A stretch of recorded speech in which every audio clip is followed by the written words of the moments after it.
Pois imos esperar por Rosa Xa Quera me e dous puxeron minutiños arrancamos. no escritorio, na Algures, logo... As ponentes xa temos onde as temos. As ponentes están postas nos outros. As ponentes... A segunda atacada. Vou buscar a Miriam. Mira, Miriam se prepara de Miriam. Pois... Estou nerviosa agora mesmo. Debes estar pensando, no que tens que dicir, estás pensando en unas libros que estás. Que collas vengas son os nervios. Se pensas no que tens que dicir, os nervios van a marchar. Bien.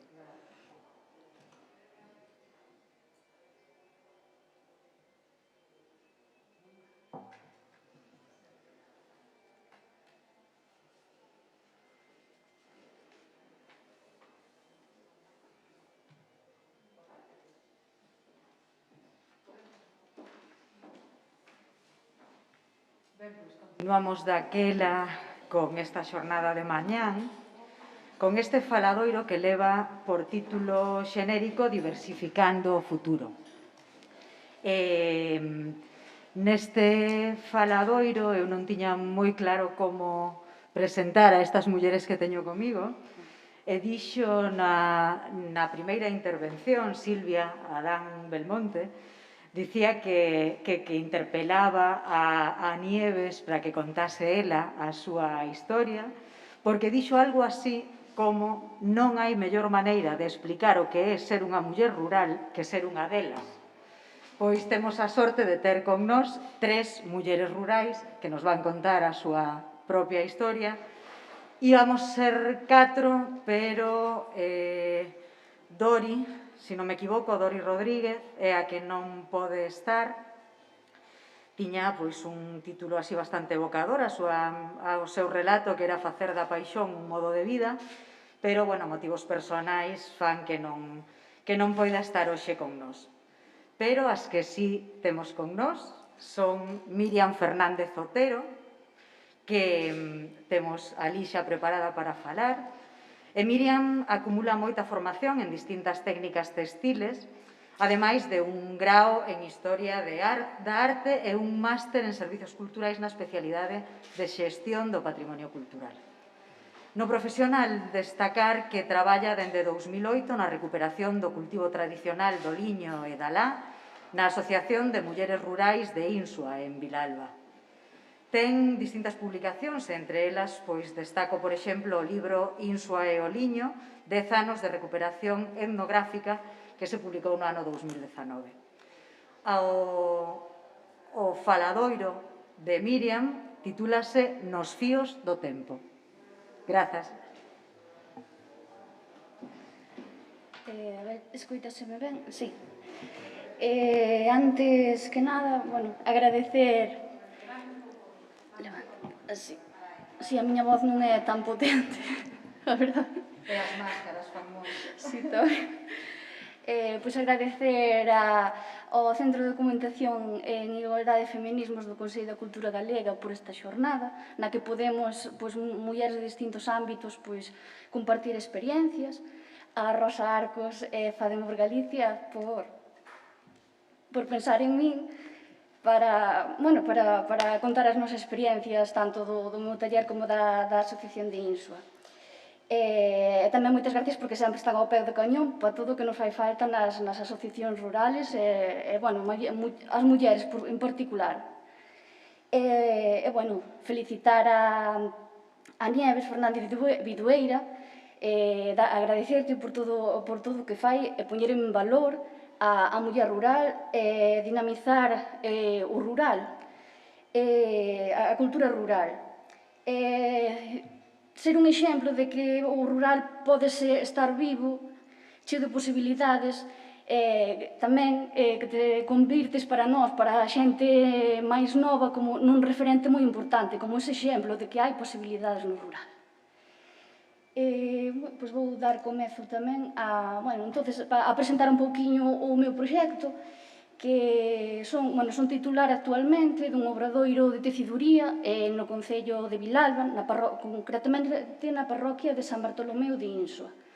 Un obradoiro que está especializado en tecido de entear, de alto e baixo lizo, e noutras técnicas textiles aplicadas que dende sempre, bueno, se compaxinaron un pouco con este tipo de traballo, como pode ser o bordado, bueno, o fiado das materias primas tamén, bordado, bueno, etc. Tamén pola miña formación, pois, adico unha parte ao que é a investigación textil, tanto pola vertente etnográfica como pola vertente histórica. E, bueno, pois tamén dou cursos, fago algunha exposición, teño participado nalgunha exposición e participo así tamén en charlas e coloquios. Pois, un exemplo das pezas que solemos facer no taller, porque o que tamén queremos é que, como é un oficio tradicional, mantemos o que son os tecidos tradicionais e a sabiduría tradicional de base, pero tamén queremos chegala un pouquiño para que eses tecidos se usen na actualidade e siga sendo un oficio, demostrar que é un oficio que pode ter as súas posibilidades na actualidade. Traballando dentro do mundo rural. Aquí é un exemplo, por exemplo, desta colcha, que é un dos tecidos clásicos que se podían facer nos teares, de liño alá, e despois pequenas pezas, como vimos tamén na outra páxina, que se poden facer. É, a verdade, un universo bastante amplio, de moitas técnicas, un oficio que leva, bueno, como a maioría deles, que leva bastante tempo aprender. Eu xa digo, levo xa desde o 2012, pero sigo sempre aprendendo. E, bueno, desde o 2016 estamos tamén baixo a marca de Artesanía de Galicia. Fundamos como xa máis forte o que é o taller. E digo, falo en plural, porque veño aquí, pero no taller somos dúas. Miña nai, que tamén está aquí acompañándome no público, pois foi a que iniciou tamén, porque a miña familia viña desa área de tecedeiras tamén. Miña tía bisavó era desas mulleres, no seu caso era solteira, por eso posiblemente tamén tiña máis tempo para dedicarlo. Bueno, sufría unha pequena enfermedade do corazón tamén, entonces non se dedicaba a outros tipos de traballos un pouco máis fortes da casa, que, bueno, isto ten tamén o seu intríngulis. Era profesora tamén, iban a aprender canda a ela, e tecía tanto para a casa como para fora. E miña bisavó tamén axudaba todo o que podía, porque tamén cultivaban o liño, fiaban alá. Por iso, partindo tamén da Asociación de Mulleres, que vos falarei a continuación, desa iniciativa que naceu na parroquia, pois miña nai foi a pioneira logo en recuperar ese oficio familiar, esa memoria familiar, a partir do 2012, despois de formarse, e foi a que me pasou tamén a min, pois, que seguimos xuntas traballando, pero que me foi formando a min. Tuve esa formación por parte dela e polas compañeiras, e deu ese relevo xeracional logo do oficio. Bueno, seguimos traballando actualmente as dúas, desde o 2016, pois xa, cando eu xa rematara os meus estudios e podía dedicarlle tamén, pois vin unha posibilidade de vincular esos estudios académicos tamén con oficio, que non son... Moita xente pregúntame como foi incluso que cambiei dunha cousa a outra. Para mí non foi cambiar, foi como unha transición natural, non podemos tampouco, desde o meu punto de vista, separar a formación totalmente académica dunha práctica. Pode estar, é unha das posibilidades que creo eu que no mundo rural e como muller se poden contemplar. Non só a quedar na parte académica, senón práctica e vincular, bueno, é unha das saídas tamén profesionales, creo eu.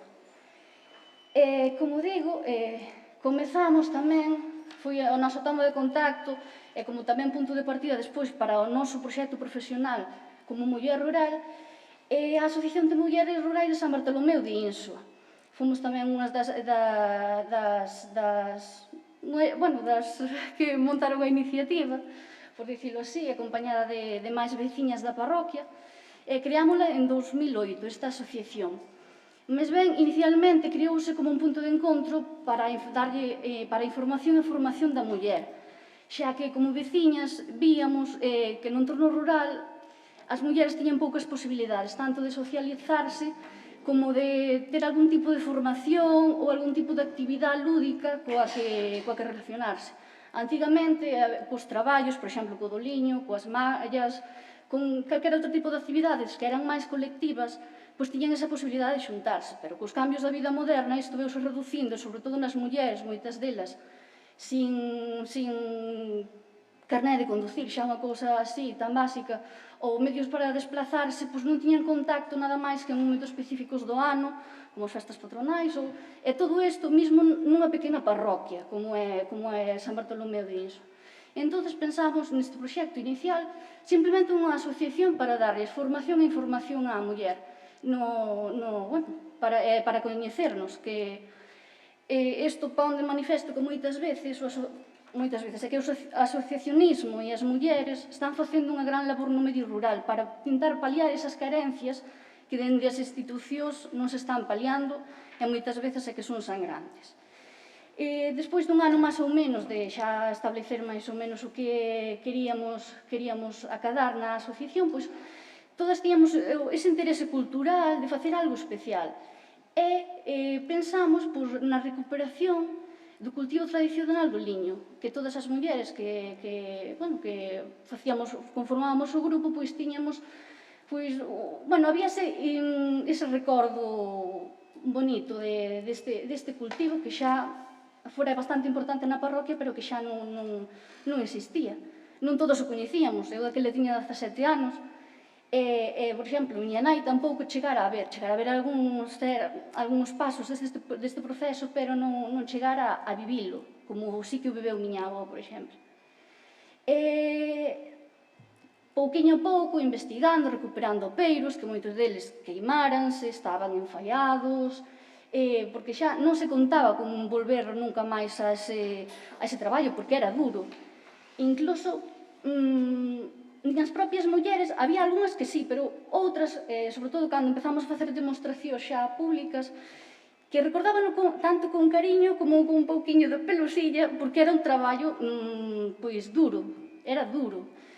A pesar de ser duro, é moi importante na economía familiar, porque gracias a ela vestías a casa, vestías os fillos, además de todas as tarefas que facía unha muller, como nos falaba antes Ana Cabana, para moitos era cousa de mulleres.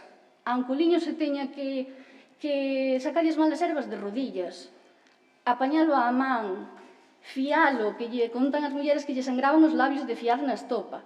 Pois é cousa de mulleres e era cousa de menos. Cando é un traballo anual que se empeza na primavera, faise o ciclo no verán, logo o cultivo, e despois se traballa durante o inverno, coas tascas e as fías. É un ciclo anual moi largo de moito traballo.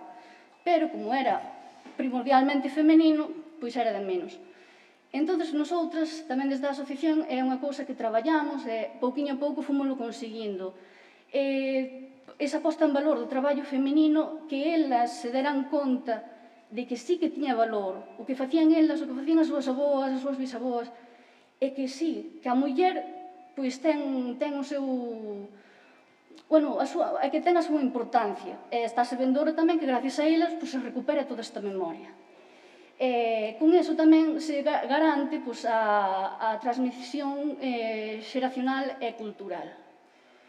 Por exemplo, o que dixen antes, o de que non había ese aprecio, por exemplo, un dato era que incluso en Galicia, no século XIX, o lenzo galego era bastante apreciado, pero como incluso non se lle daba tanta importancia a ese traballo feminino, que ás veces incluso era moi importante para a economía familiar, eran os recursos que entraban á economía familiar, pois como non se lle daba ese aprecio, pois nunca chegou a crearse un tecido, aunque sexa preindustrial ou económico, de mulleres tecedoras asociadas para tecer, como unha pequena industria. Nunca se chegou a conseguir como se conseguiu, por exemplo, en Cataluña, que sí que se apostou por eso. En Galicia, pois non se conseguiu eso, porque eran mulleres que traballaban en entornos rurales, viaxantes que lles levaban o fío, tecían, pero non era unha industria para nada consolidada. Por iso, polo denostado quizáis que, bueno, denostado pouco apreciado que estaba ese traballo. Solo en núcleos como aquí en Santiago ou na costa de Lugo, que era por onde entraba o liño holandés tamén, pois trataron de facer certas unións para a asociación, para comercial para este, pero non chegou a sair adiante. Aquí, bueno, teño unhas fotos para simplificar, bueno, todo o que falei, que somos as socias, neste caso, arrincando no liño, enlagándoi, que é actual, pero estamos pouquiño a pouco recuperando tamén eses encontros, porque como é un traballo moi comunitario, recuperamos eses encontros. E aquí, a súa esquerda, teñen fotografías da Festa da Tasca do Liño, que é unha festa que facemos anualmente, na que recreamos o que era o momento de limpar o liño, que eran as tascas. Na nosa parroquia, estas eran reunións que remetaban en festas e eran máis importantes, neste caso, na nosa parroquia, que as fías noutros lugares. Ali en San Bartolomeu de Inso, as fías quizás era unha labor máis de personal, de cada un na súa casa durante o inverno. E, bueno, dende entón, dende o 2008, pouquiño a pouco, fomos conformando o grupo, pulindo a idea, recuperando os apeiros, a memoria, recuperando todo iso, e moitas de nós aprendendo, as que nunca víramos nada do liño. E a partir de aí, comezamos a facer demostracións do que é o proceso, a explicar este proceso en encontros artesáns, facendo tamén visitas en centros educativos, en colexios e institutos, para que os máis novos tamén coñezan este traballo, a importancia da labor feminina na economía rural. E, bueno, como dicía antes, a celebración da Tasca do Liño. Temos feito algún encontro cultural tamén. No 2019 fixémolo con unha asociación de Portugal, de Guimarães, que tamén recuperou o traballo do liño, fan mostras.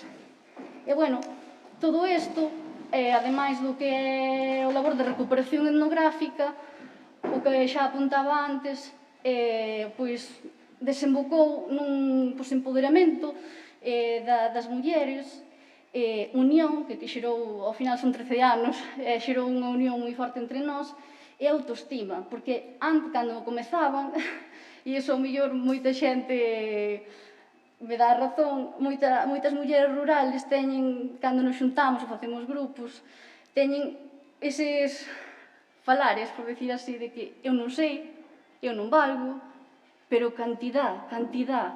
E pouquiño a pouco fomosles cambiando ese chip. Un pouquiño, e só con un pouquiño eu estou moi contenta.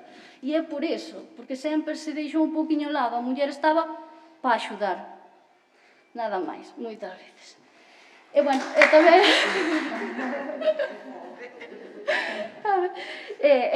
tamén ese envellecemento activo é unha actividade que ao final fai que teñamos algo polo que tirar todas xuntas. As mulleres, moitas delas son xubiladas e non teñen... Elas din que incluso é a súa terapia ir para o local social. Aquí spot publicitario. Este é o cartel deste ano, da Tasca do Liño, que vai ser para o 30 de outubro, están todos invitados, e, bueno, temos distintas actividades, tamén temos unha mesa redonda sobre emprendemento de xóvenes no rural, bueno, postos artesáns, un pouquiño, demostracións nosas do traballo do liño, e explicacións para quen queira conocer un pouquiño a nosa labor e como era todo o liño. Non sei se vou ben de tempo. Vas indo, pero... Vale, non, remato. Estaba a punto de mandar xa nota. Vale, pois nada, no 2019, que foi cando cumplimos os 10 anos deste proxecto, do inicio deste proxecto, CRIN, xa como homenaxe a elas, ás miñas compañeiras, de crear unha publicación na que quedara reflectido todo este traballo de recuperación e de unión, de asociacionismo. E neste libro, este é o cartel do día da presentación, recollo un pouco a historia do liño, como a natureza da planta, a evolución, tipos de cultivo, a historia da asociación, un pouco o que contei, o proceso de transformación e as técnicas que se utilizaban tanto en Galicia, na nosa parroquia, porque temos algunha peculiaridade, bueno, así todo o proceso de transformación. Entre proceso e proceso, que a mí me pareceu bastante interesante, fun recollendo as testemunhas daquelas mulleres que sí que viviran o cultivo do liño, e entonces explicaban como o facían, como o recordaban e que se facía, vamos. E con isto, durante estes anos, tamén o que fixemos foi recuperar e usar outra vez o léxico textil, como mazorga, restrelo, ripa, todo este léxico que, como se perdeu o cultivo, xa non se utilizan agora. E, bueno, como tamén un pouquiño do que apuntei ao inicio, que é un apartado que lle teño reservado logo no taller, dentro do taller das actividades que ofrecemos do taller Fosaiola, pois, como a mí tirame bastante xa pola formación en Historia da Arte e así, pois, o tema das investigacións e publicacións sobre o textil, gústame moito o que é o textil do mundo antigo, moitas veces, pois, atopo algunha carencia, porque tampouco é un tipo de investigación que se lle faga tanto caso como a outras. Entón, pois, xa que teño a parte práctica bastante desenvolvida, tamén teño unha teórica, pois intento aportar o meu greuiño de area no que é a investigación textil do mundo antigo. E, bueno, fago iso, demostracións, charlas e talleres en distintos museos. E tamén reproduccións textiles, tanto de ferramentas como de pezas que se utilizarían en distintos momentos históricos. Bueno, aquí son unhas fotos, aquí un taller con nenos, tamén para que conozan o que é as técnicas de teciduría, tinguido con tintes naturais de lá, e aí co meu puestiño. E, bueno, as publicacións, en algunha revista de investigación. E nada, simplemente dar as gracias e dicir iso, que no rural hai xente nova que queremos vivir rural e desempeñar a nosa labor no rural, pero que tamén atopamos moitas carencias, desde a conexión a internet, servicios que nos pechan centros médicos, colexios. Entonces, tamén que un pouquiño de axuda non estaría nada mal, polo menos que non nos saquen, que non nos voten, porque ao final é iso. Nada, moitas gracias.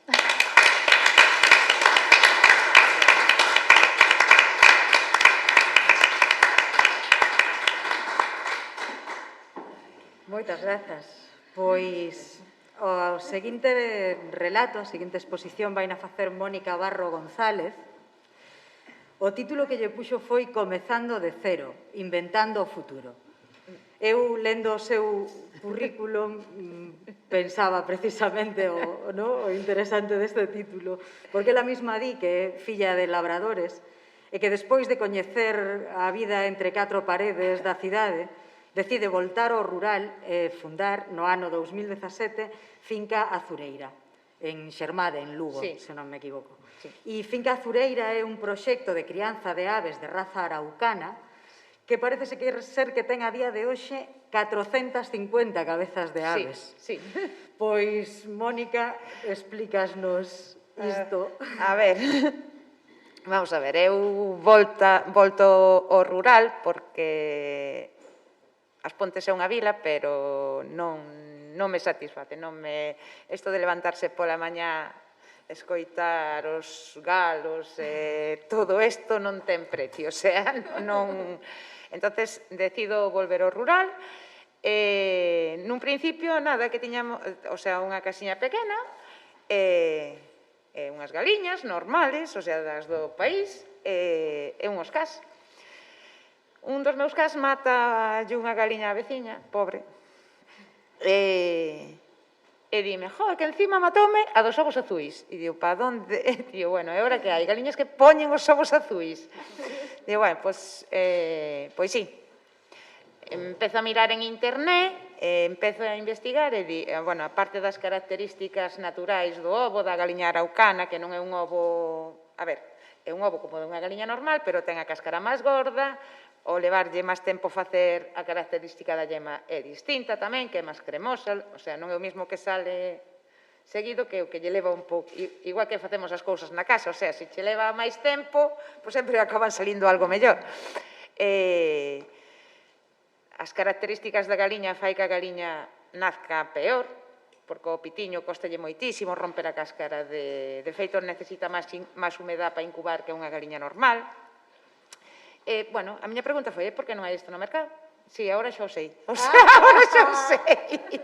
Porque levo como 5 anos aprendendo, a Xunta é unha locura, porque non hai ningunha granxa deste tipo en todo Galicia, porque eu teño que criar as galiñas, o sea, levo o nacemento, levo a crianza, e despois ou vendo o ovo, ou, bueno, de momento non, porque tuve moi mala suerte, pero desde que me roubaron as galiñas, desde que, o sea, a mí pasoume de todo, eu son o cúmulo, pero sigo pa diante, o sea, é maravilloso ver crecer as galiñas. A intención da miña granxa non é a dunha granxa típica de galiñas que están en xaulas ou están cerradas e que non pisan verde.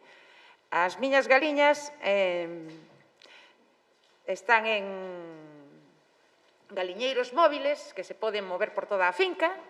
En cada galiñeiro collen 100 e pico galiñas que van sobradísimas, o sea, porque o proxecto nun principio era ecolóxico.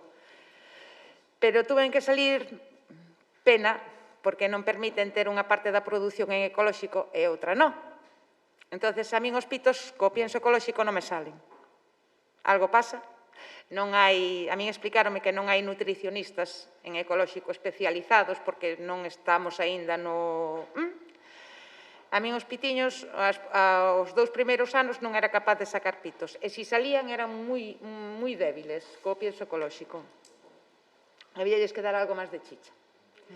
Entonces, eu crío o primeiro mes con pienso que sí que quito os pitos pa diante, pero iso impídeme que as galiñas sexan, o sea, aínda que coman naturales, teñan por fora, e ali non entra abono de ningún tipo e non eso, porque, o sea, a ver se non me vou eu por... Eu quero que as miñas galiñas esteñan como nas eiras de antes, o sea, que teñan horta especial para elas, o sea, que non lles teña cerrada a horta, que elas vayan por debaixo da horta, de bravo encántalles porque están fresquiñas debaixo da horta, eu plantolles calabacines, colgolles os calabacines, as miñas galiñas comen calabaza, calabacín, o sea, produto de temperada comen o que queren, aparte do cereal. E, bueno, que máis poido contar eu, o sea... O ano pasado, a min roubaron as galiñas, entonces eu tuve que partir de 20 galiñas que me deixaron, de empezar outra vez todo desde cero. Con 20 galiñas levo todo este tempo peleando, e xa son 400, o sea, xa teño 3 galiñeiros completos que empezarán a poñer agora, e aparte unhas pitas que deben ter, o sea, teñen 2 meses e algo, que, bueno, que xa logo van a empezar a seguir para fora, pero eu abrolles por a mañá, elas botan todo o día fora, non hai grandes peleas porque elas teñen un espacio inmenso para andar, verde, teñen os que estuveron na granxa, saben do que estou falando e saben como teño as galiñas, e despois, claro, todos son torpezas a hora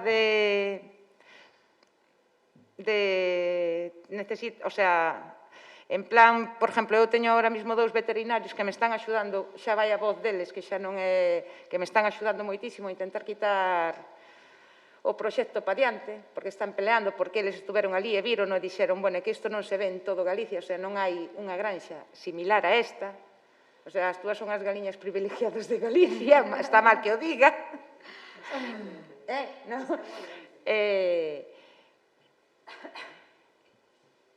Bueno, as aves rapaces e todo eso que non está contemplado no medio rural, agora, o sea, para min, para a miña forma de ver, non sei se estou engañado ou non, resulta que o lobo agora ten a propiedade toda de Galicia,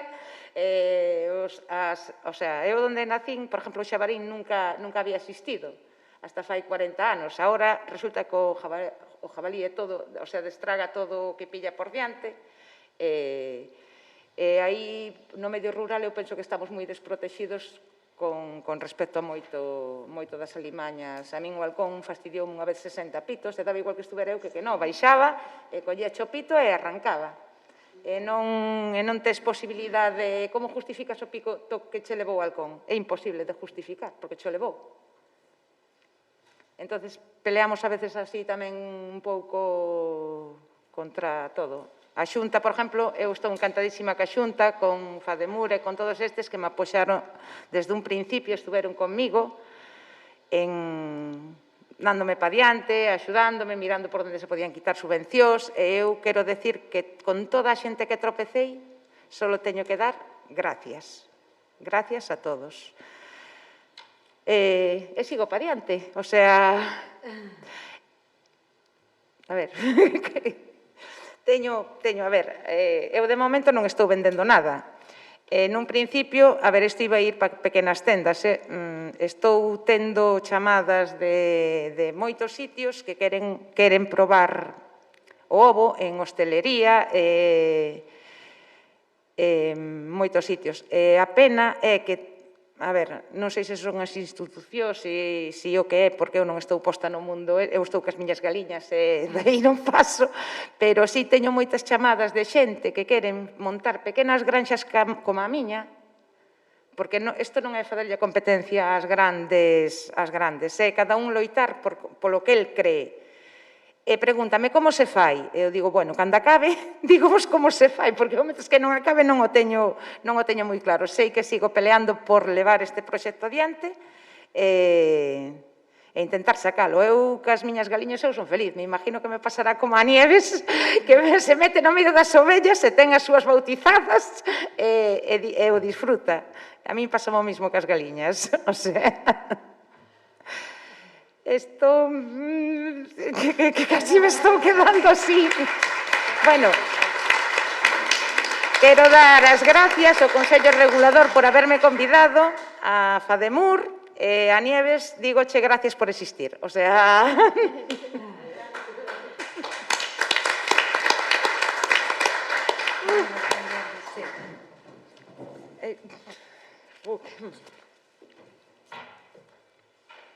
Pois agora temos a Llerena Perozo Porteiro, que Llerena é especialista en comunicación e xénero, ten varias publicacións sobre igualdade, tamén sobre medio ambiente. Como opinadora e divulgadora, colabora habitualmente en conferencias, en prensa, en radio, en televisión. Tivo o seu propio selo, Auga Editora, e en decembro publicará en Editorial Galaxia a súa primeira novela de ficción, co cal a felicitamos xa dende aquí. Na actualidade está a crear, xunto a Andrés Duro, o espazo de agrocultura A Gargalleira, en Silleda. É un proxecto de agricultura ecolóxica, formación de persoas adultas e actividade cultural no que o ecofeminismo é o eixo transversal. Llerena Perozo Porteiro titulou este faladoiro como un lugar cheo de vida. Bueno, pois moitas gracias, Isabel. Creo que xa explicaches todo, xa podemos ir Bueno, eu obviei toda a comer. parte da produción teatral, audiovisual, que efectivamente a que eu coñecí. Na que nos coñecemos, ti máis eu. Eso foi noutra vida, xa. Bueno, quero dar, sobre todo, os parabéns ao CEDIF, o Consello da Cultura e a Rosa Arcos as grazas por contar comigo nesta actividade. Como son tan recén chegada, non sei hasta que punto me corresponde falar máis que do que eu estou a vivir e a coñecer, poñendo por diante que é unha perspectiva dunha novata. Isto quere dicir que eu levo pouco máis dun ano inmersa neste proxecto e a partir de aí é desde onde vou falar, desde o que eu coñezo. Nos, hai un ano, bueno, esta é unha foto solo para presentarlo, vos irá vendo, trouxenvos as fotos, en vez do viaxe de noivos, pois trouxenvos as fotos deste último ano. Nos aparecimos aquí, non sabemos moi ben como. Sí que foi unha resposta a unha necesidade que tanto o meu socio como a min sentíamos, de que había unha serie de dinámicas, de premisas, de maneiras de vivir que desde moito tempo atrás, cada quen de nós os dous sabía que non estaban acertadas, que non eran correctas e non éramos nin felices nas nosas vidas, nin nas nosas actividades políticas tampouco, nin personais, entendendo a nosa actividade política, sobre todo, desde unha perspectiva desde o mundo do asociacionismo e da movilización. Unha clarísima certeza de que como sociedade nos estamos encamiñando e abocando a nosa propia extinción e a maiores polo camiño, estamos sufrindo moitísimo, porque vale, se nos extinguimos, pero que nin sequera vamos a chegar ali podendo decir, bueno, pois o que fixo a humanidade puido servir en algún momento para algo. Entón, pretendíamos, por unha parte, atopar a nosa propia filosofía vital e estilo de vida e, por outra parte, ver como, desde esa filosofía vital e ese estilo de vida tan personal, ver si era posible achegar algo á sociedade. Algo que foi evolucionando de unha maneira moi orgánica, sempre moi flexible. É moi difícil cando nos preguntan a onde queres chegar, cales son os teus obxectivos. Non sabemos a onde vamos chegar, sabemos de onde partimos e onde estamos en cada momento e vamos deixando que as cousas pasen. Imos aprendendo, imos facendo. Temos dous lemas. Un é ímolo vendo e o outro é cada día unha mellora. Propuxémonos que todos os días iba a haber algunha mellora, sexa poñer unha villa, sexa coser un botón ou sexa fabricar un hórreo, que o fixemos en 3 días. Entón, bueno, cando chegamos, tiñamos isto. Esta finca é a Gargalleira, son 50.000 metros cuadrados, nos que agora sabémolo, temos prados, temos touzas, temos un río. Estas dúas fincas pequenas do outro lado tamén as incorporamos no noso patrimonio. Temos un río que en realidade se chama Río da Gouxa, aparece como Oísa nas cartografías por unha mala traducción franquista e se está recuperando o seu nome original, que é da Gouxa. Temos o Camiño de Santiago, a Vía da Prata e o Camiño de Inverno por esta linde, e aquí hai un muiño tradicional de cubo abandonado. Isto sabémolo agora. Cando chegamos ali non tiñamos nin idea do que tiñamos diante. Sabíamos que aquelo era un espazo e un territorio pois que nos chamaba e decidimos plantarnos ali tal que así. Puxemos unha quechua. O plan era ter un sitio onde meter a sacha e a fouce, 3 coitelos que tiñamos, onde descansar un anaco.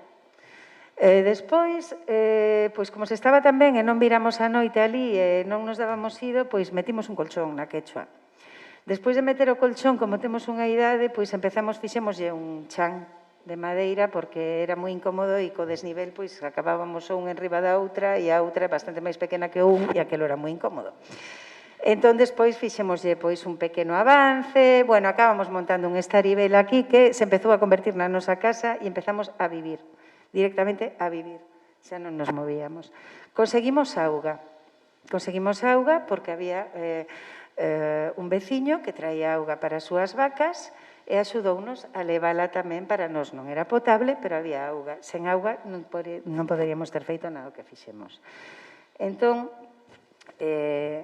pasado un tempo, decidimos que necesitábamos enerxía solar, que chegaba en novembro, necesitábamos enerxía eléctrica. Tiñamos claro que non queríamos unha conexión ao uso, nin queríamos pagar facturas. Foi moi difícil conseguir ter unha instalación de 10 placas solares con batería. Non foi difícil porque sexa difícil facelo, foi difícil porque non hai absolutamente outra información pululando polas cabezas de todo o mundo que eso é moi difícil. E se todo Dios está convencido de que eso é moi difícil, definitivamente é o. Demos con un par de persoas que nos orientaron estupendamente e acabamos conseguindo dispoñer de 4.000 vatios hora que se van acumulando máis nunha batería. Isto nos dá electricidade pola noite. A día de hoxe temos unha lavadora, un congelador, un frigorífico, pasamos a aspiradora cando procede, que non é moito, a verdade, pero non porque non dean as placas, pois os nosos ordenadores, as cargas de baterías, o que necesitamos. Normalmente non nos cargamos o consumo da batería de noite, nin sequera en inverno. Despois fixemos un pozo, tamén foi moi difícil polo mesmo, porque te contan que hai que pedir 1000 permisos, que hai que hacer 10.000 notificacións. De verdade, fomos descubrindo que todo isto non é certo. Despois conseguimos ter internet. Tamén foi a mesma historia. Resulta que con ter cobertura no móvil, pois xa podíamos conseguir unha tarxeta de datos, pero, claro, nos chamábamos a Orange, a R, a Telefónica, e nos preguntaban se queríamos que nos puxesen unha antena nun árbore. Bueno, teño que ir un poquinho rápido, senón non podo contar todo. Entón, instalamos un par de tendas un pouco máis serias, xa como de persoas adultas, nas que vivimos agora. Nunha temos unha cociña, unha estufa de leña e unha zona de traballo e de estar, e noutra temos un dormitorio. Esta é a nosa casa agora. Entón, agora todo o mundo cando ven nos pregunta que cando fagamos unha casa como a vamos facer. E eu o que respondo que de entrada, eu agora mesmo paso de ter unha casa, primeiro xa teño un fogar, e segundo, que vivir en 44 metros cadrados redondos é unha moi boa axuda para aprender que é o que queres ter contigo, que é o que non, e aprender a reevaluar todos os conceptos que temos desde a cidade de que é o confort, de que é a calidez e de que é vivir ben. Entón, bueno, vou vos enseñar un pouco con que traballábamos. Isto é unha vista agora da parte onde nos chamamos a nosa parte privada, pois nada, a nosa casiña, o noso baño, con unha depuradora ecolóxica, tamén é a mesma historia. Hai que atopar quen a faga. Ninguna destas cousas é moi cara, simplemente se trata de encontrar como facela. Unha horta, esta horta de arriba, que é a horta que usamos para o noso consumo fundamentalmente, un pequeno hórreo que fixemos e unhas placas. Por que fixemos un hórreo? Porque primeiro plantamos fabas. Plantamos a ecolóxico aquí. E cando xa estaban as fabas casi para sair, dixemos, ostras, isto hai que secalo. E entón fixemos un hórreo. Isto vai así, non? Soache, verdad, Mónica? Ben, que espazos tiñamos ali, que oportunidades, que riqueza nos ofrecía este sitio. Aquí fomos descubrindo. Bueno, pois temos, esta é unha vista da entrada da finca. Temos as touzas, temos 3 touzas grandes, 3 bosques. Temos, esta é Osa. Para Osa todos son excavacións. Son fragas e soutos. Cheas tamén de acibros e bastante árbore de ribeira pola cercanía do río, Amieiro, Bidueira, Sabugueiro, sobre todo. Temos o muiño. O muiño é para nós un clarísimo exemplo da xestión tradicional da auga no noso territorio no que estamos traballando. Temos unha zona de braña nas fincas de abaixo, toda alrededor do Prado de Abaixo, que chega ao Camiño de Santiago cun ecosistema totalmente diferente e con unhas oportunidades de traballo do terreno tamén distintas. Nos prados podemos ter hortas, nos bosques podemos ter, ademais de castaña, outro tipo de actividade coa madeira, porque hai que podar, porque hai que cuidar o bosque, e esa madeira que nos está dando leña tamén para o noso traballo. E nas brañas, pois ao que temos planificado é traballar o tema da apicultura fundamentalmente e ter outro tipo de animais, como veñen sendo cabras e gansos, para que tamén traballen un poquinho o terreno, porque 60.000 metros cuadrados 2 persoas é moito. Cousas que fixemos, pois, por exemplo, no muiño, esta porta que ten agora é unha porta que estaba no Pazo de Trasfontao, que está un pouco máis arriba, que cando o Pazo de Trasfontao se restaurou, pois un dos traballadores agardou, e un día que pasou polo noso terreno nos dixo, teño unha porta de Castiñeiro, o Pazo de Trasfontao, vámola a poñer no muiño. As cousas van tamén aparecendo, van xurdindo. Esta é a levada da auga do muiño de Cubo. Como vedes, conxugamos coa modernidade, con un modernísimo altavoz para escoitar música a todo filispín mentre limpamos a levada, por Bluetooth. Estamos restaurando e no Muiño vamos a facer unha fragua. Vamos restaurar o que é a construción original e facer unha fragua de ferro para a forxa, porque tamén hai un repunte agora mesmo de traballos en forxa artística e de espadas para a esgrima tradicional e estamos falando con un par de grupos de persoas que están moi interesadas neste uso. Este é o Prado, temos os muros, a auga, o camiño de Santiago. Que aproveitamento nos dá? Temos as hortas. As hortas están alimentándonos a nós. Están alimentando a toda a familia que vai medrando. As pitas, sobre todo as pitas, porque son, cuidado, son 13, é un galo novo, pero son moi activas e comen, verdad, Mónica? Nos están alimentando a nós, nos permiten agasallar as nosas familias e a xente que ven a outras actividades, a gargalleira, que vos vou falar agora. Esta é a horta de inverno do ano pasado. Estas son este mouro e esta fusa, son as dúas primeiras ovellas, son macho e femia porque a idea é que procreen e ir tendo cada vez un pouco máis, son ovella galega, nieve, según nos dixeron, foi un regalo dun amigo, pero non temos ningún papeliño máis que nos lo indique. Estas son algunhas das pitas que viven connosco e xustamente hai 15 días que introducimos dúas araucanas e un galo araucano. Vamos a ver en que dá o conto. Mira, aquí está Mónica. Velo, que guapiño é. A verdad que acábame de explicar Mónica que un galo bo, porque está cuidando as dúas pitas araucanas, estas son quicas. Bueno, temos un proxecto, pois tamén, obviamente, de produción de isto. Sí que estamos utilizando piensos ecolóxicos e cereais ecolóxicos tamén, de Codesa. Non teño o problema é cando acaban de nacer. Claro, isto ainda non nos chegou.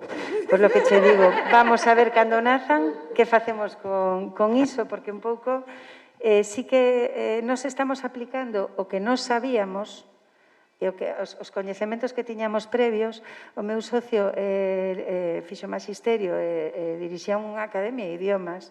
Eu viña da produción cultural, basicamente, editorial, e tamén dos movimentos sociais. Entón, eso estámoslo xuntando aí, do que sabemos, e do que non sabemos o que estamos indo a fontes para aprender. Bueno, esta foto encántanos, porque foi unha colleita de repolos que trouxemos para aquí, para Santiago. Era maravilloso porque viña o jeep, que tamén foi un regalo, por certo, viña o jeep cheo hasta arriba de repolos. Esta pois é unha das nosas liñas de produción do inverno pasado.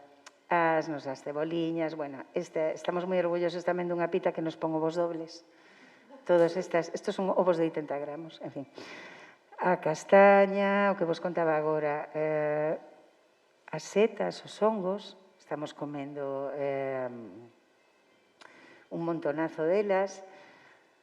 O ben que o pasamos, que isto parte do desfrute tamén, vale? O outro día, nunha das actividades que tivemos, estaba todo o mundo chega ali e nos di canto traballo, como traballades, canto traballo, un ano aquí, canto traballades. Nos intentamos explicar que para nós non é traballo, porque traballo era aquel outro que facíamos, que era unha carga, que era pesado, que era duro, que era insatisfactorio incluso, non? E entón, eu intentando explicarlle a esta muller como enfocábamos isto e que para nós non era traballo, díxome, claro, é que ti non tes un traballo, tes unha ocupación. Encantoume. Digo, é certo, estou ocupada todo o tempo, pero eu decido como me ocupo e en que vou distribuindo a miña ocupación ao longo do tempo e do espazo. Outra oportunidade, pois, é o turismo.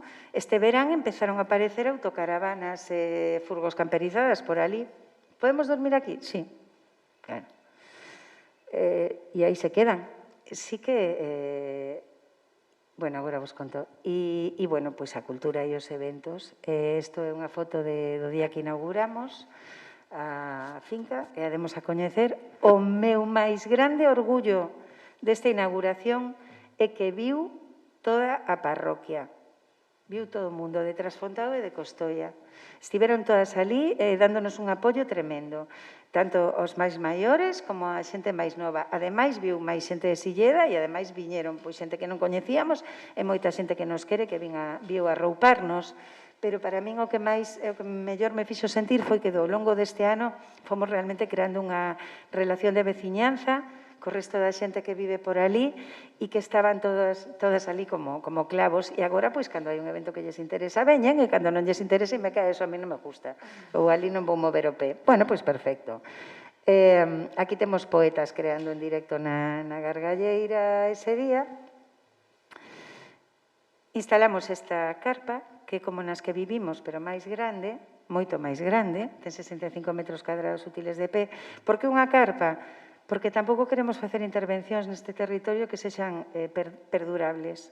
Queremos que todo isto tamén sexa flexible e tamén vai evolucionando. Se nos o mes que ven retiramos esta carpa de aquí, bueno, pois vale, si temos unha plataformiña de Zahorra debaixo, que é totalmente ecolóxica, e en cuestión de moi pouco tempo non quedaría rastro. E o mellor, queremos poñela noutro sitio, ou o mellor dentro de un ano ou dous estamos decididos a vivir de outra maneira, ou a facer outro aproveitamento deste terreno, non? Entón, por iso facemos sempre cousas que poidan ir evolucionando, cambiando, desaparecendo ou deixen sitio para que entren outras novas. Aquí tedes imaxes de eventos, esta é Sugarrido Pombo, este é un concerto no exterior, un vermú, unha presentación de libros, outro concerto. Cales son os nosos obxectivos básicos agora? Queremos integrarnos neste territorio, queremos trascender do territorio ao mesmo tempo. Nos, como vos decía, este Rodríguez, esta son eu, Rodríguez é o noso veciño de arriba que fixo 88 anos en agosto, que viu o día antes da inauguración porque quería que lle explicásemos todo ben antes de vir, e aquí estou lle explicando un mapa conceptual que nos fixo Carla Bosserman da finca, que lle pareceu divertidísimo, pero un pouco absurdo tamén, e que decía que parecía dos apaches, non? Pero o día seguinte puxose todo elegante e viu a inauguración. Rodríguez vainos explicando casi a diario como cultivar, vainos contando historias do terreno no que estamos, contounos onde temos unha fonte e un manancial, danos consellos que nos valen e consellos que non, porque a veces nos dice, pero sulfata ou deixa de tolear. Pues claro. Pero está aí ao lado, e está man con nos. E a súa filla, que é a que o está herdando, e que é unha muller máis nova que a min, e que é a que leva as súas vacas agora, que teñen vacas para carne, pois tamén está vindo por ali a tomar café connosco, e nos está explicando cousas, e está aprendendo cousas, e está introducindo cambios no seu proxecto a medida que imos falando. Isto é o que nos consideramos que trascender. Intentamos facer algunha actividade que sexa do gusto da comarca. Esta, ao final, houve que adiala por motivos alleos á organización, pero, pois, na nosa contorna a música tradicional é algo que interesa moito, e, pois, vamos a facer agora en primavera con Alba María, porque este sí é un evento que está pensado para a xente da zona, non? Como vou, Isa? Fatal, non? Pois vas aí nos 15 minutos. Vale, remato xa. Faltanos unha ponente, xa quedamos en que podíades aproveitar ese tempo. Nos asociamos a unha asociación que temos aí ao lado, que son os Volarqueiros de Noceda, que resulta que son unha aldea que ten 200 habitantes e 500 socios na asociación, por algo será, e fan o Noceda Rock, e estamos empezando a colaborar tamén, eles pois fan talleres, eu vou agora a dar un, logo veñen darnos outro de poda, bueno. E nos pelexamos co Concello, que por certo nos recibiu moi ben e nos trata moi ben porque non nos queren empadroar e a lei nos asiste. E isto é algo do que quería falar, que ti comentaches, que as enormes barreiras, e con isto sí que remato, mentais e burocráticas, pero as burocráticas nacen das propias barreiras mentais tamén, cos que nos atopamos cando queremos emprender algo novo, sobre todo nun territorio como este. Conteivos o da luz, o da auga, o de internet, o de ter un enderezo postal. Non conseguimos que a nosa sociedade tuvese o enderezo na nosa finca aínda, porque no Concello non nos empadronan. E non nos empadronan, non vos lo perdades, porque como non hai un inmueble, a Policía fixe un informe no que di que non poden asignarlle un número a ese camiño municipal no que estamos. E como non ten un número, o programa do Ministerio non permite finalizar o procedimento de empadronamento, aínda que a lei nos asiste. Porque xa presentamos un escrito así de gordo alegando que é o noso dereito empadronarnos neste enderezo e empadronar o noso proxecto económico neste enderezo. Son un par de apuntamentos. Todo este proxecto se centra, o eixe é, para min, o sentido común. O que nos guía é a lógica do sentido común.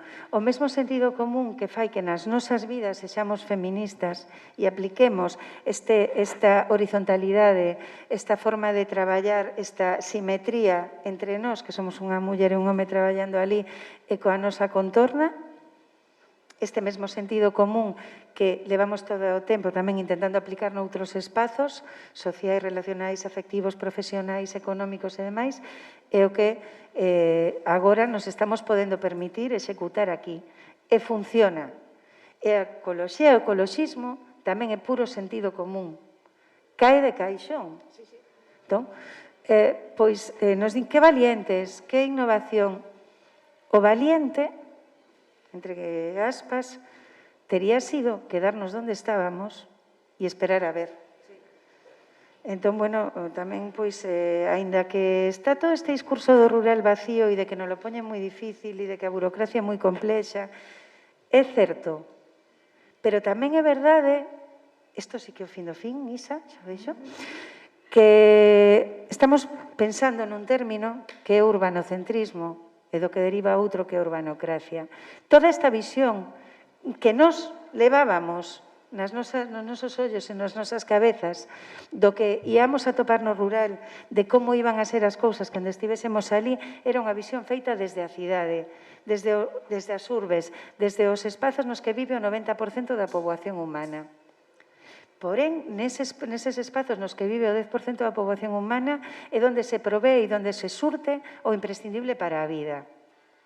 Entón, se cadra, temos que empezar a valorar que, igual que vivimos nunha sociedade antropocéntrica e androcéntrica, tamén vivimos nunha sociedade urbanocéntrica, na que a urbe é o centro e a medida de todas as cousas.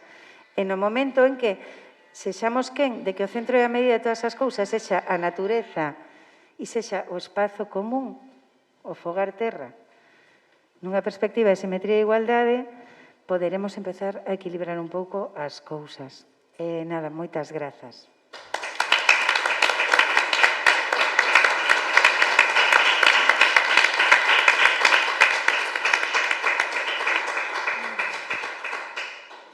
Pois moitas grazas ás tres. Eu que si abro a posibilidade, penso que temos tempo, non?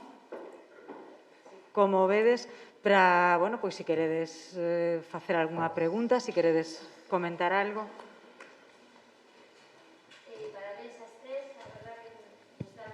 Espera un segundo, por favor, que precisamos o micro. Grazas. Parabéns ás tres, porque me gustaron moito as exposicións, pero quería preguntarvos, por curiosidade, Mónica, creo que eres, non? Se non vendes os ovos, se non vendes as galiñas, de que vives? Realmente. Ahora mismo, eu non, traballo sí no dos pitos, no das galiñas, pero eu teño traballo aparte. E a miña filla tamén se tuvo que poñer a traballar, que parte desto é da miña filla. Entonces, entre o sueldo das dúas, vamos intentando tirar para diante para sacar este soño adiante. Pero o futuro será despois vender, non? Claro, pero, a finales deste ano contamos, porque non temos nada en internet nin nada, porque xa así nos chaman e nos piden e nos... non temos nada en internet de momento, nin nada eso, porque non... para poder vender ovos eu teño que ter as galiñas grandes. E o proceso da galiña, igual que o de todos os animais, non os podes apurar. É o ciclo natural deles. Grazas. Llerena, non te dá un pouco de medo, quero dicir, cando realizas os eventos, 25 persoas, como leímos no cartaz, pois son 25 persoas, máis os residuos das 25 persoas. Non te dá un pouco de medo misturar as dúas cousas? Os residuos das 25 persoas nos eventos, a ver, o día de inauguración houve unhas 140 persoas pululando por ali. Unha cousa que nos deixou bastante felices foi que non había ningún papel, ninguna cabicha no chan cando todo isto rematou. Foi tan extremo, a xente entrou con tanto cuidado cos coches na parte de arriba, que foi onde preparamos a zona de estacionamento, que non quedaron nin rodadas nunha herba que, bueno, se desbrozara había pouco e o normal é que quedase marcada.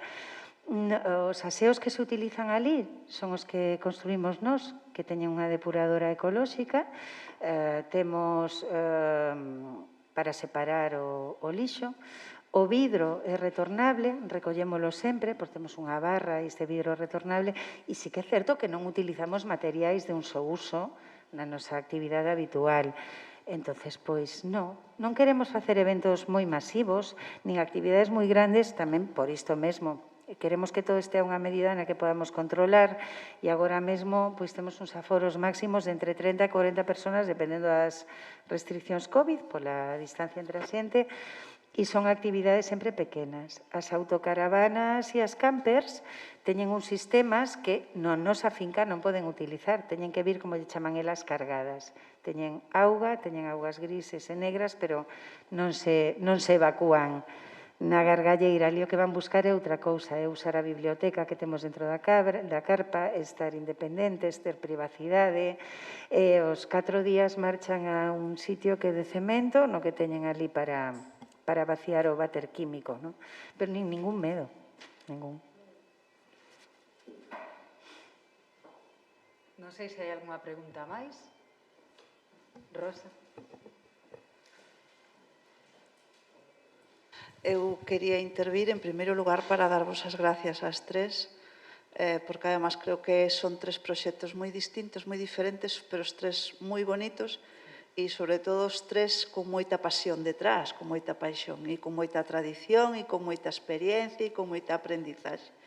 E me gustaría, ao mellor, que profundizarades un pouquiño en esa parte da aprendizaxe, porque é un percorrido personal que moitas veces creo que tamén é interesante poñelo en valor, sobre todo desde a perspectiva de xénero, de ser mulleres, porque nin aprendemos igual, nin nos dan as mesmas oportunidades e moito máis en espacios como o ámbito rural, onde moitas veces as olladas son...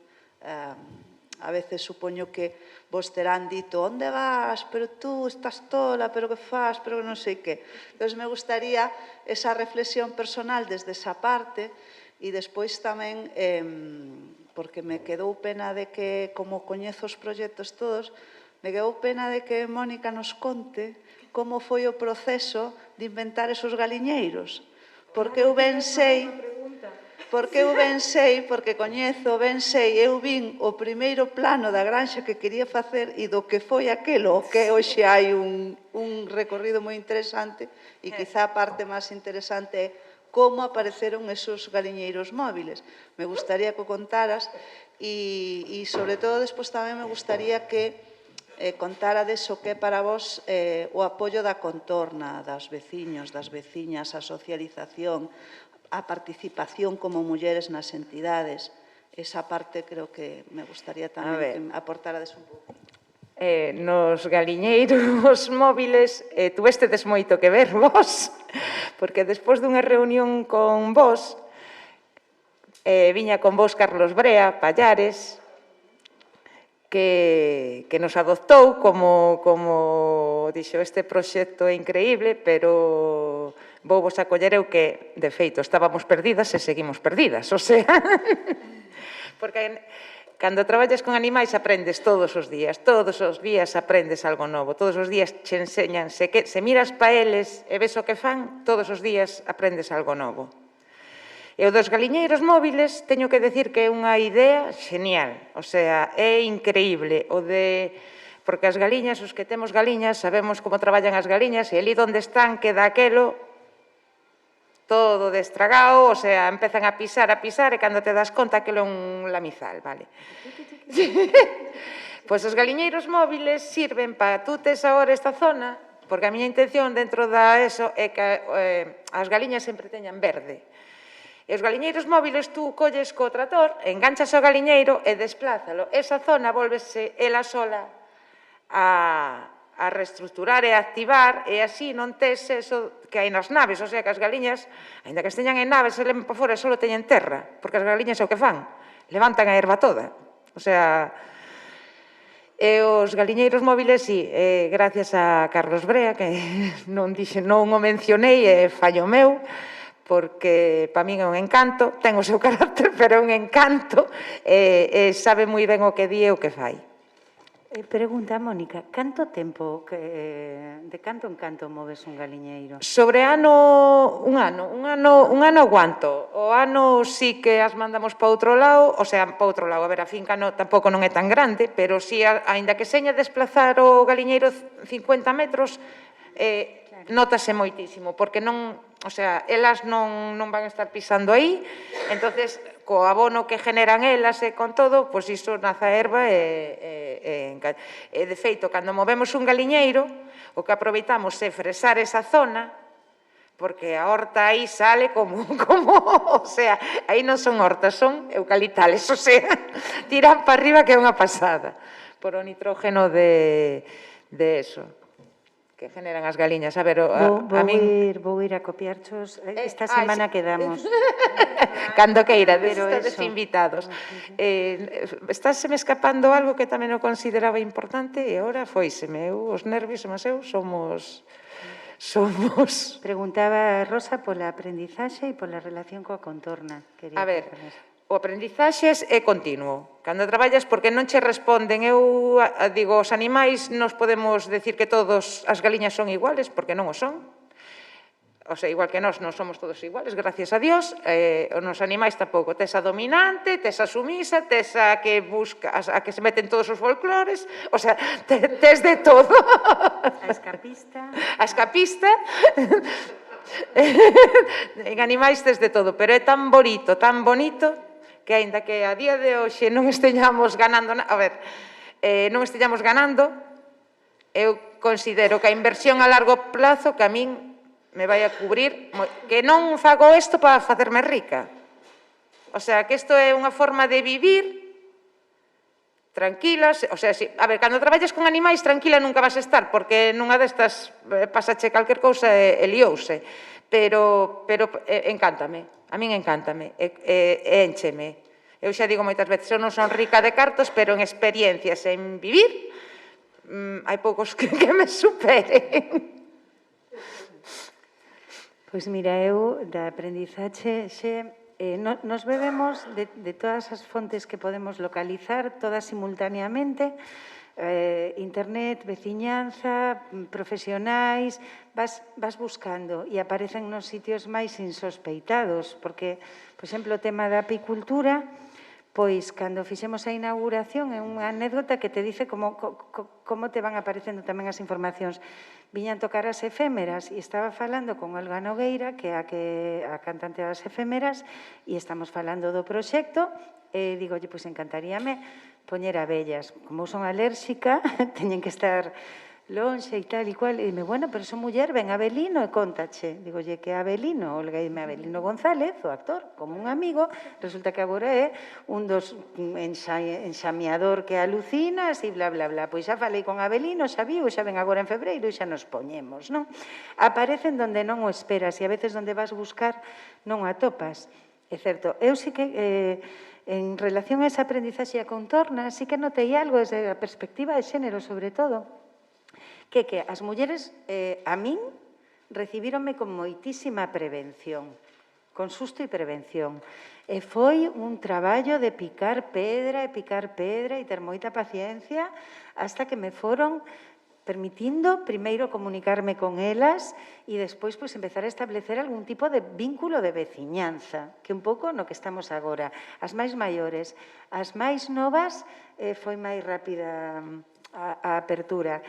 E tamén hai outra cousa que teño que dicir, porque para min é importante, que eu vindo do mundo do que viña, que era, pois, en teoría, un mundo máis aberto, máis tendente ao feminismo, á igualdade, como é toda a contorna a cultura, en teoría, e tamén do mundo da empresa, eu tiña un hábito e un chip no que eu, en canto me sentaba a unha reunión con un señor ou falaba con el por teléfono, tiña absolutamente todos os mecanismos de devolver pelotas, de facerme respetar, de que se me mirase a min cando se me respostaba un comentario que eu fixera.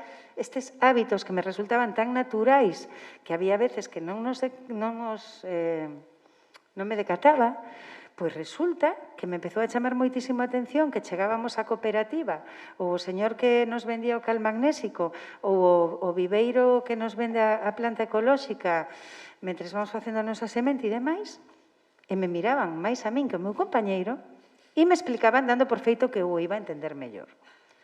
Tamén, cando iba a comprar unha ferramenta ou cando íbamos a buscar consellos sobre un tipo de valla ou demais, se dirixían máis a min. Claro, co tempo fun vendo que habíamos moitas máis mulleres neses espazos que homes, porque habemos, da pouca xente que estamos ali, moitas máis mulleres traballando nisto agora que os homes. Na miña comarca os homes están ás vacas, basicamente. As mulleres están a todo o demais. Entón, as que van á cooperativa, as que van ás agrotendas, as que van aos viveiros, son elas, e en unhas poucas décadas creouse unha relación pois de respeto coas mulleres como usuarias deses servizos. Encantoume, claro. Nin me chamaban nova, nin me miraban como se non fose a entender. Sabedes cando vas ao taller e yo explican ao teu amigo que non ten carne? Bueno, pois eso, en este sentido, deixoume de pasar e encantoume. Son as dúas cousas máis relevantes. Pois Miriam si falou un pouquiño máis desa relación coa contorna, pero non sei se queres engadir algo máis nese sentido. Simplemente que quizáis, se non tuver esa relación coas mulleres, fundáramos a asociación, pois ao mellor tampouco, como foi, xa digo, teño 30 anos, empecé con 17 con elas, pois ao mellor, quen sabe, me quedaba no ámbito académico, científico, máis, e non acabábamos montando nin fundando o Obradoiro Artesán. Posiblemente, entonces, para min, e sempre a donde vou falo delas porque lles debo moito. Esa, para min, é que xa é unha herdanza impagable que teño delas. Todo o que aprendín, todas as vivencias que teño con elas, permitíronme, incluso, ligarme máis á terra, porque xa son unha xeración que éramos moi poucos xa na aldea, de rapaces e rapazas, entonces, pois, eso, xereroume de que conozo as miñas veciñas, aprendí moito delas, eu tamén aportei o que poiden, pois para min foi no todo, e segui sendo, porque mentras podamos, pois seguiremos con este proxecto. Claro que sí. Non sei se, Mónica, respecto á relación, porque ti si fuches ao lugar no que estás, non estabas ali. Non sei que tal te recibiron. Eu volvín a donde nacín. O sea, eu volvín a donde nacín. Digo, porque seguramente esa perspectiva tamén sexa distinta. Cando me fun, a adolescencia e todas estas cousas que, claro, no rural, cando eu me fun do rural, non son maior, pero non tiña esas ventaxas que podes ter nun pobo cando tes un fillo. Para ir traballar non tiña esa disponibilidade que tes hoxe en día, que todo o mundo ten coche. Entonces decidín irme para o pobo por a nena. Pero ahora a nena quere aldea, non quere pobo, e a mamá quere aldea, non quere pobo. O sea que, pero é unha vivencia que levo comigo, que non... Que pasa? Que te cansa. Cando eres da aldea, ponte como queiras. E os veciños, cando asintes dentro, quero decir, porque hai xente que non está cómoda na aldea. Ou o que falaba antes, que agora a aldea tamén se está...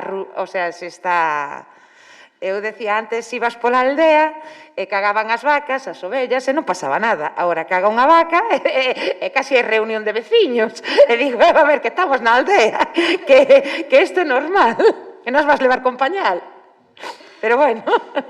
Pois temos unha pregunta de Nieves. Por ali temos...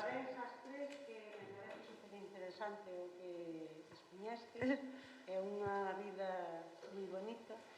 Pero gustaríame preguntarlle a Miriam que foi o que te levou a seguir os pasos da tua nai e das mulleres rurais, porque che gusta, porque que lle viche, por que seguiches eses pasos? Pois a verdad é que desde pequena na casa xa me inculcaron o amor pola terra e de min salía pois, que me gustaba todo o que é tamén etnografía, historia, arte, o mundo cultural. Entón, foi como un cúmulo de cousas, entre o que me gustaba, todas as experiencias que vivín con elas, pois, levoume a todo eso. Tamén vi unha posibilidade de saída profesional pois, dos meus estudios compaxinando con un oficio. Porque, ademais de teciduría, das pezas que facemos, pois tamén investigo sobre o tecido. Entón, foi como unha transición moi natural para min. Vin como outra saída profesional, pois mesturando as dúas cousas que me gustaban, pois a parte máis práctica do oficio, tamén coa investigación, e movo un pouquiño neso. Entonces, sí, a ver, pouquiño a pouco, xa digo, sobre todo no mundo da artesanía e tamén os que estudiamos esta rama, o mellor Ana Cabana tamén, pois que moitas veces nos di, eso pa que vale, pa que te metes a estudiar eso? Entonces como que, é que se me vai o fío, pois vi unha maneira tamén pois de outra salida profesional, que podía compaxinar as dúas cousas. Bueno, o que dicía, no mundo, tanto as dúas versións, tanto polos estudios como o oficio, ás veces é complicado, non o digo, a artesanía ten moito, xa non debía competir con outros procesos máis industriales, pero moitas veces a mentalidade da xente aínda sigue con eso, de comparar o meu tecido e o precio do meu tecido con algo feito industrial. Entón, ás veces reconozco, e non é sinxelo, me frustro e teño momentos de dicir, mira, deixo todo. Pero, bueno, non pode ser así. Bueno, é unha maneira tamén, eu, como lle pasa a ela tamén, a cabra tira ao monte, eu son da aldea e non me acostumbro outra forma de vida, que, bueno, por situacións personais e todo eso, eu, por exemplo, pola miña parella, que traballa en Salamanca, pois vou tamén bastante a palo e xa un entorno máis urbano. Pero, bueno, a miña idea de futuro, estando todo ben e podendo, é seguir vivindo no rural, que nos poidamos, que se poida vir e seguir vivindo no rural. Co mellor, non é para tirar cohetes o que poido ganar económicamente, pero polo menos intentar vivir un pouco, ser feliz, simplemente, ser feliz.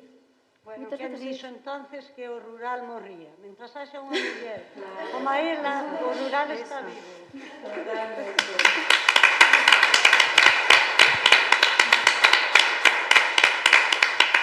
Pois non sei se hai algunha pregunta máis, nin se temos moito máis tempo.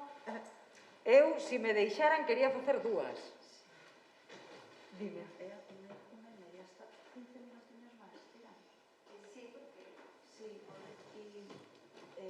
Quería tamén... Claro, sí, deixo. No, que te deixo a ti. Que simplemente, como esta mañán, a quen non lle deixamos tempo para preguntas foi a Silvia, se alguén quere introducir tamén en estos 15 minutos algunha pregunta para Silvia, pois que tamén aproveitemos este huequiño, porque foi, bueno, un pouco a única persona que non lle demos ese tempiño e me queda un pouco ese pesar, vale? Pero que o fai... Sigue tú coa moderadora. Non, por suposto, se hai algunha pregunta por aí, por suposto. Eu tiña que me quedou por un lado que dicías, Miriam, que cando arrancachedes todo isto, que estaba perdido todo, que estaba prácticamente perdido, tanto os apeiros como... E respecto á semente, os cultivos, estaba perdido o cultivo do liño, ou non? Sí, xa non se cultivaba. Xa non se cultivaba. Na verdad que non se cultivaba. Tuvemos que pedir a semente, aí Lourdes, miña nai, sabe exactamente onde se pediu, porque eu xa non me acordo. Os de Extensión Agraria, logo de Vilalba, para recuperar que Non é 100% porque coa experiencia das mulleres que sí que o viran, non é 100% o liño galego, que moitas veces nos preguntas, tedes liño galego? É que non é 100%, porque hai moitas variedades de liño, hai hibridacións entre variedades, entonces tal cual o liño que se sementaba antigamente, que era moi bon o liño galego, tiña moito lenzo, moita parte fina, boa do liño, pois non a conseguimos 100%. Houve tamén, como eu dicía antes, entrou moito liño pola costa, liño holandés, que hai o dito de liño da Holanda, pesa non anda, é dicir, recollese moita cantidad, pero é máis cantidade estopa, é dicir, de fío máis vasto, menos apreciado, que é de lenzo, que é a parte máis finiña, máis apreciada, máis cara, que fai as teas máis, bueno, as mellores teas. E sí, foi un pouquiño recuperar, e sobre todo os apeiros, que moitos estaban nos fallados, e gracias a que estaban nos fallados, outros queimáronse. Porque, claro, non se pensaba volver a eso, porque era moito traballo, e, bueno, nós recuperámoslo un pouco por eso tamén. A ver, que o cultivo do liño, se se mira industrialmente, pois podía ser outro tipo de cultivos interesantes para o rural. Non destinar tanto forestal, e que a mí non me gustan estas especies tampouco que se están plantando, a vista está moitas veces por qué. Entonces, pois, en vez de tanto aproveitamento forestal, por recuperar un pouco, porque perdemos muchísimo o que é terreno para outro tipo de cultivos, podería ser tamén unha saída, tal, pero nosotros centrámonos máis no tema cultural, de recuperación, que quizás eso non se volva a recuperar así, de ese proceso productivo, porque é todo moi manual, xa digo, de rodillas hai que mondar, e todo, pero que se saiba como se facía, que se poña en valor o traballo desas mulleres. E, bueno, é vertente cultural, porque despois, como eran moitas xuntanzas festas e era a maneira de facer unión parroquial, pois é un pouquiño no que nós traballamos. Temos preguntas por ali. Eu tamén, a seguinte paro se hai no público, se non...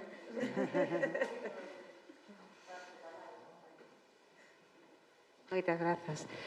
Parabéns. Cando falamos do traballo no rural, claro, poderíamos engadir e no mar, non? Porque todo é sector primario. Vos estades traballando no que até agora erais aínda máis invisibles, que é efectivamente no agro, no entorno agrícola. De todas formas, hai moita tradición xa de mulleres, bueno, nunca deixou de haber mulleres traballando, sobre todo no marisqueo, e no mundo marítimo. Ao final, hai toda unha historia de dificultades para acceder ás confrarías, de discriminación cando se colectivizan, cando queren participar de estructuras xa creadas e que lles corresponde. Bueno, vos estades aínda nunha fase moi previa, entendo eu, sobre todo porque sodes menos, tamén me parece, non? Que sodes menos, espero que cheguedes a ser moitas máis, pero creo que sabendo isto non estaría de máis e lo tendo en conta. E as que xa andades por aí, saber que en algún momento a unión fai a forza. Non, é que a unión é todo. Bueno, simplemente digo isto porque xa de bella, verdad? No, Unha sabe que isto é así e en algún momento iso vai a acontecer, non? E por último, vexo no voso caso que sodes 3 persoas que para min tedes moitas cousas en común, seguramente a vosa coincidencia xeneracional, aínda que ti, sen dúbida, eres máis nova. Pero, a ver, o mercado, tal e como coñecemos agora mesmo, o mercado require dun proceso de comercialización para chegar a algún sitio no que haxa unha retribución de volta, non? Tal e como existen as actuais canles de comercialización, non sei se estáis pensando que en algún momento ou teréis que crear vías de comercialización propias ou como entrar nesa ruleta, non? Da oferta, da demanda, para que, aparte de vivir felices, sexa un medio de vida compatible coa ecoloxía, pero tamén, efectivamente, con non sei, de poder cubrir as necesidades que teñades. E xa para rematar, no feminismo falamos moito da xenealoxía, de non esquecer, non? as pensadoras, as pioneiras, a nosa linaxe. Por lo que vexo, vos vinculades a vosa actividade no campo a traveso dunha transmisión matrilineal, porque herdades actividades que eran feitas por mulleres. E a min esa parte me parece que de cara aos futuros estudios que seguramente de todo isto sairán, que, se vos parece e vos acordades, que teñades en conta, porque non é un dato menor. Moitas gracias. Si podo responder unha cousa. Que? Podolle... Sí, claro. Temos... Sí. Mira, dous matices sobre o que dixeches. No tema do asociacionismo, eu estou completamente de acordo en que esta unión fai esta forza, pero tamén penso que as fórmulas de asociacionismo, por lo menos depende das experiencias das que vivises e demais, eu estive bastante asociada. E hai unhas estruturas que se repiten hasta o infinito, e unhas pugnas de poder e demais. Xa que estamos creando cousas novas e espazos novos, tamén, e eu estou sentindo isto, estamos promovendo outras formas de colaborar e de traballar en común sin necesariamente entrar pola fórmula tradicional do asociacionismo. Eu penso que a fórmula tradicional que falla. Falla en algunhas cousas, é moi eficaz porque ten unha institucionalización, unha burocracia en outras, non? Pero eu sigo dicindo, eu a unión, intentar tirar, que eso tamén falla moito, en Galicia, eu non, bueno, tú eres de Villalba, eu son de Xermado, sei que somos veciñas, pero que falla moito a muller gallega non acaba de creer no que ela ten. Quitando unhas poucas que tiran pa diante que non fan caso de pa onde vas, que é a frase... que non creen no que la teñen, porque os gallegos temos ouro, e non o vemos. Pa min. O peor que hai en Galicia é inmenso. E non creemos no noso. Falta aí un pouco de cultura de tirar do noso. Que Galicia é espectacular. Galicia desde unha punta a outra pasas por infinidade de eso e por clima e por... é unha preciosidade. E non creemos no que temos aquí.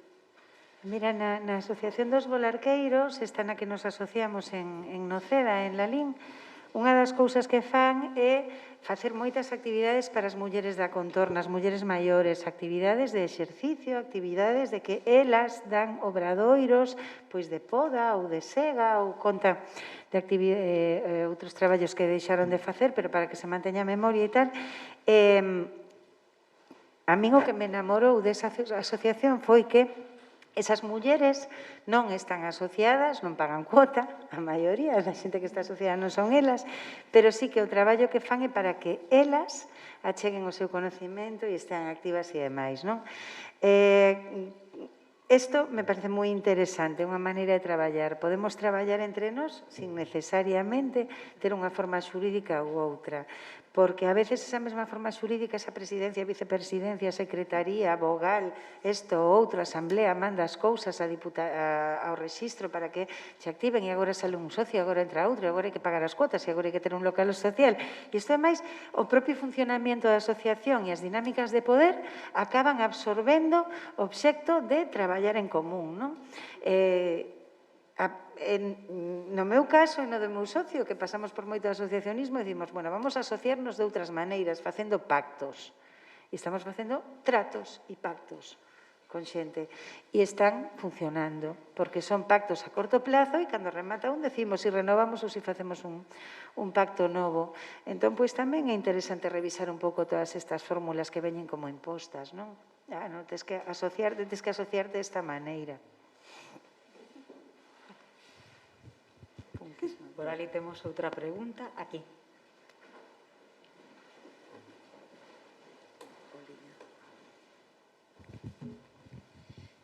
Bueno, en primer lugar, enhoraboa ás tres e os que están organizando isto. Pero eu que agora, por circunstancias persoais, non vivo en Galicia,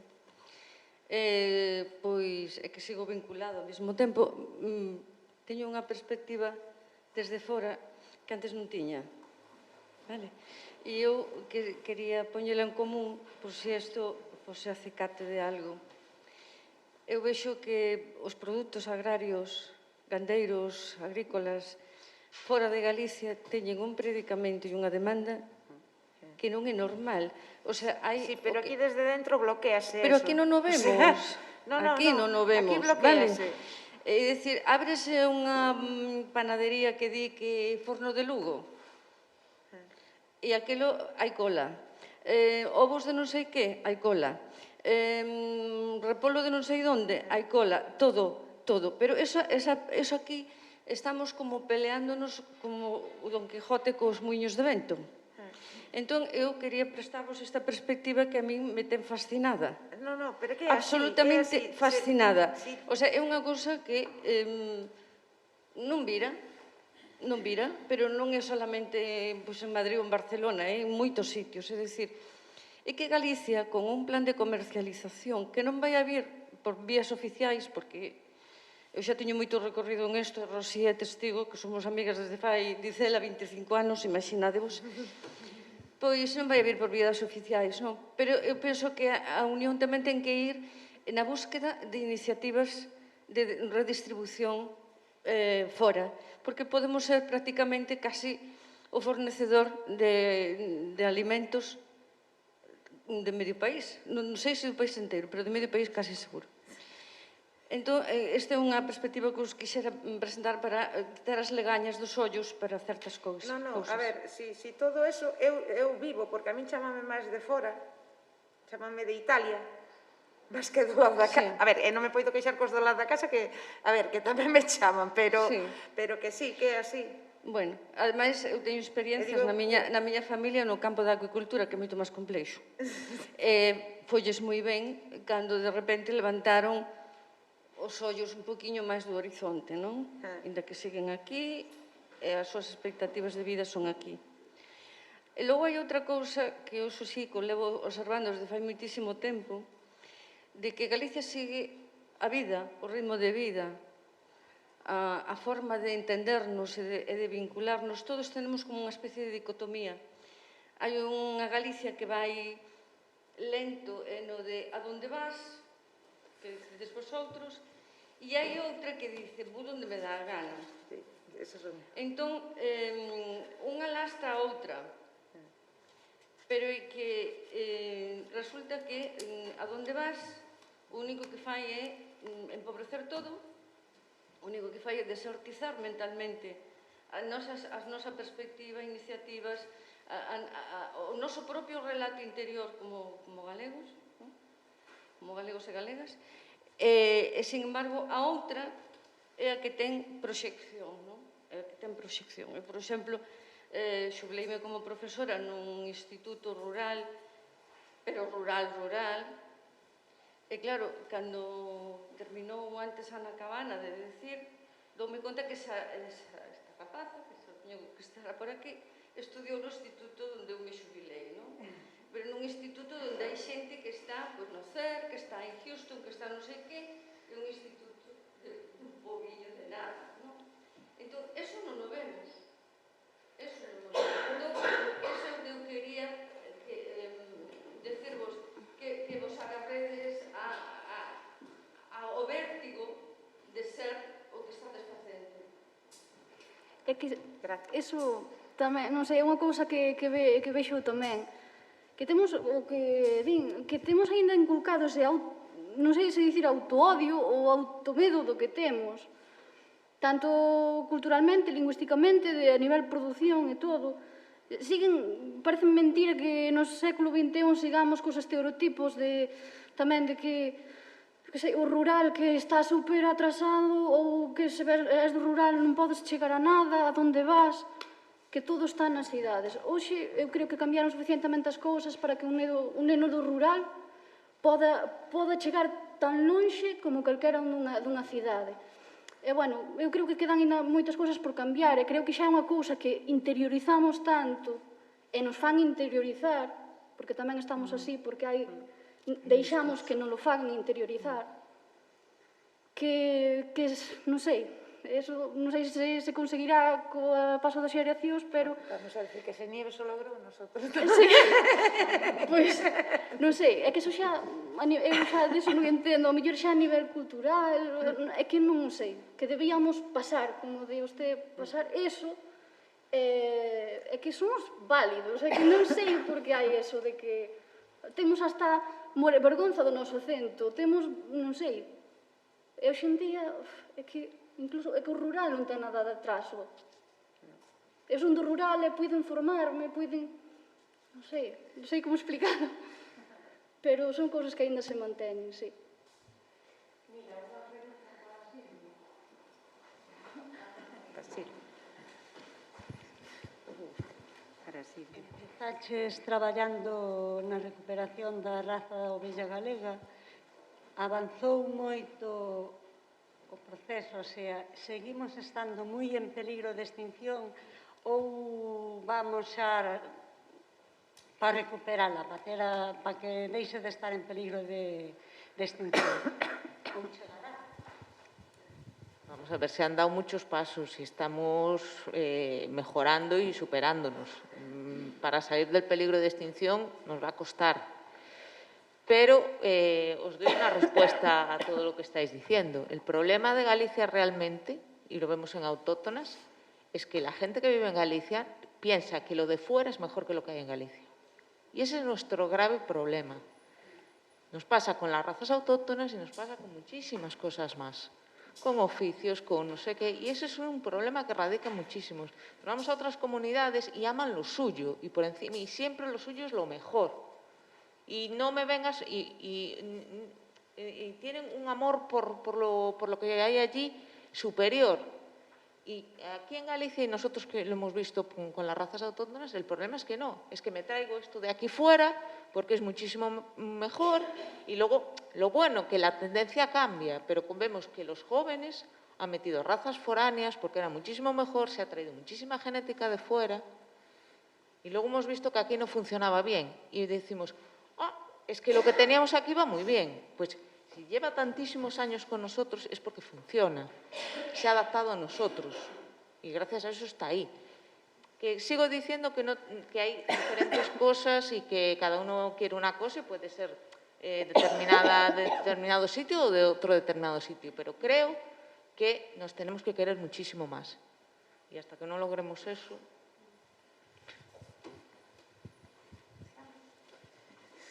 Moi ben. Pois non sei, referentes é algo que fai falta sempre, non? E aquí estades como referentes, aí está Nieves como referente e quizáis por aí pode vir parte da solución, non? Non sei. O as 4, sí, que non poido estar Dori. Ai, que volvemos ás 4, perdón, pensei que me estabas recordando que éramos 4. Non. Pois sí, volvemos ás 4, efectivamente. Grazas. Gracias.